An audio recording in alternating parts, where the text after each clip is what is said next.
Anaesthesiology और critical care विभाग AIIMS Patna में कार्यरत हूँ। और मैं इससे पहले एम्स दिल्ली, उसके बाद IMS BHU में कार्यरत था और उसके बाद अपनी ट्रेनिंग और टीचिंग के बाद मैं यहाँ भी एम्स में परमानेंट फैकल्टी हूँ। सर एनेस्थीसिया एक वर्ड आ रहा है सर, सबसे पहले सर दर्शक ये जानना चाहते हैं कि बेसिकली ये है क्या, और इसका एक मतलब अगर इसका प्रभाव अगर ना पड़े अगर लोगों के ऊपर तो इसका क्या इसका घातक परिणाम आ सकता है, तो इसके बारे में। बिल्कुल, एनेस्थीसिया एक ऐसा शब्द है जिसमें आप बोल सकते हैं कि मरीज को, जो भी मरीज सर्जरी के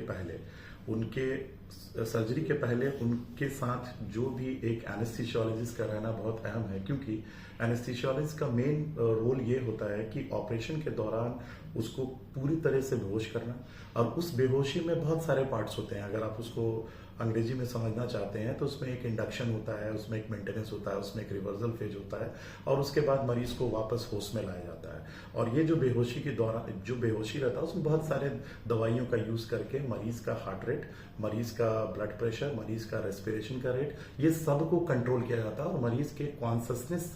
की स्थिति को भी कंट्रोल किया जाता है। कहने का मतलब ये है कि मरीज पूर्ण रूप से बेहोश का मतलब हुआ उसके सारे हीमोडायनामिक पैरामीटर्स आपके कंट्रोल में होते हैं। तो आप समझ सकते हैं कि एक एनेस्थीसियोलॉजिस्ट का महत्व कितना अधिक है एक ऑपरेशन के दौरान। अगर एनेस्थीसियोलॉजिस्ट अगर ना रहे तो क्या हो सकता है? अगर एनेस्थीसियोलॉजिस्ट किसी भी सर्जरी में, ना कि मैं तो सिर्फ ये कहना चाहूंगा कि सिर्फ एनेस्थीसियोलॉजी में सिर्फ सर्जरी के दौरान ही इनका रोल नहीं है, इनका रोल सर्जरी के बाहर, जैसे ICU में, इंटेंसिव केयर यूनिट में, जैसे कि जो मरीज CT स्कैन के लिए जा रहा है, जैसे जो मरीज जिनका ERCP कर रहे हैं, जैसे जो मरीज जिनको हम लोग बहुत अलग अलग तरीके से जिनको बोलते हैं नॉन ऑपरेटिंग रूम एनेस्थीसिया, जहां पे ऑपरेटिंग रूम से बाहर भी एनेस्थीसियोलॉजिस्ट का रोल है। तो उसमें होता क्या है कि अगर एक एनेस्थीसियोलॉजिस्ट आपके साथ नहीं है तो उसका सबसे बड़ा मैं बोल सकता हूं कि प्रॉब्लम ये होता है ऐसे सारे जगहों पे कि वो आपका सेफ्टी का ध्यान, जो पेशेंट का जो सेफ्टी है वो कहीं ना कहीं कॉम्प्रोमाइज होता है अगर एक ट्रेंड एनेस्थीसियोलॉजिस्ट नहीं है। क्योंकि जैसा कि मैंने आपको पहले ही बताया कि वो एयरवे, वो ब्रीदिंग, वो सर्कुलेशन, ये सारा चीज को वो बहुत महत्वपूर्ण तरीके से देखते हैं, और वो इतने ट्रेंड होते हैं कि वो 3 साल की पढ़ाई MBBS के खत्म होने के बाद पोस्ट ग्रेजुएशन की पढ़ाई करते हैं, जिसमें वो गुण सीखते हैं। बिहार में आज भी कमी है सर? बिहार में एनेस्थीसियोलॉजिस्ट की आज भी बहुत कमी है, और अभी ऐसा माना जाता है कि एनेस्थीसियोलॉजिस्ट का के जो नंबर्स हैं, जो डॉक्टर्स के, वो सबसे अधिक होने चाहिए सर्जन्स के कंपैरिजन में, क्योंकि एक एनेस्थीसियोलॉजिस्ट का रोल एक अस्पताल के अंदर सिर्फ ऑपरेटिंग रूम तक ही सीमित नहीं है, ये ऑपरेटिंग रूम से बाहर जाए, जैसा मैंने आपको पहले भी कहा कि इस ऑपरेटिंग रूम से भी बाहर इनका महत्वपूर्ण योगदान है। एक ICU को चलाने के लिए, एक आपको ऑपरेटिंग रूम को चलाने के लिए, एक पेन के क्लिनिक को चलाने के लिए, क्योंकि बहुत सारे ऐसे मरीज होते हैं जिनको कमर में दर्द, जिनको गर्दन में दर्द, जिनको घुटने में दर्द, जिनको सर्जरी कराने की अवस्था में नहीं रहते हैं, वो उसके लिए क्रॉनिक और एक्यूट पेन सर्विसेज भी एनेस्थीसियोलॉजिस्ट देते हैं। अगर देखा जाए सर तो सरकार जो है इस पे बहुत ज्यादा ध्यान दे रही है, स्वास्थ्य पे, डॉक्टर्स पे, हर तरफ पे ध्यान दे रही है। क्या लगता है सर कि आगे जाके अगर कुछ लगता है कि हाँ इस तरह के काम अभी पूरा हो सकता है? बिल्कुल, और जिस तरह से सरकार का पहल है, जिस तरह से सरकार अभी हेल्थ सेक्टर्स में काफी खर्च कर रही है, उससे ये उम्मीद है कि आने वाले समय में एनेस्थीसियोलॉजिस्ट की ज्यादा से ज्यादा बहाली होगी, और साथ में ज्यादा से ज्यादा पोस्ट को क्रिएट किया जाएगा, जिससे कि इसकी जो भारी कमी है, जो सुदूर क्षेत्रों में जहाँ पे प्राइमरी हेल्थ सेंटर है, जहाँ पे कम्युनिटी हेल्थ सेंटर है, जहाँ पे अभी डॉक्टर्स की ड्यूटी लग रही है, जो डॉक्टर्स अभी बिहार सरकार में अभी सरकार ने ऐसा प्रावधान बनाया है कि अगर आपने पोस्ट ग्रेजुएशन अपना कंप्लीट किया है तो उनको अभी इस सुदूर क्षेत्र में आपको 1 साल या 2 साल सेवा देना है, जिससे काफी स्थिति ठीक होगी आने वाले समय।